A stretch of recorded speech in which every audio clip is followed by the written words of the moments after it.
Hello guys, welcome back to the channel. In today's video, I'm going to show you how we can control motion smoothness on Samsung Galaxy phone.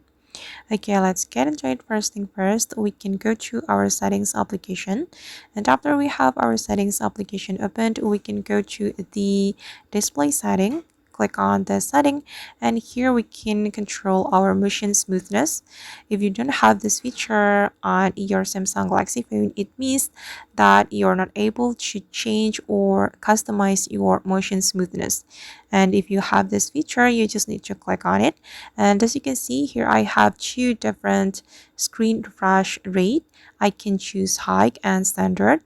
And here I'm gonna go with the standard motion smoothness or the standard refresh rate. So I can get longer battery life with this 60 hertz screen refresh rate. And we just need to click on apply if we have chosen the screen refresh rate.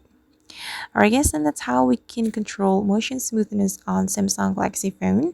I hope this tutorial will be useful for you. Thank you so much for watching and see you in the next video.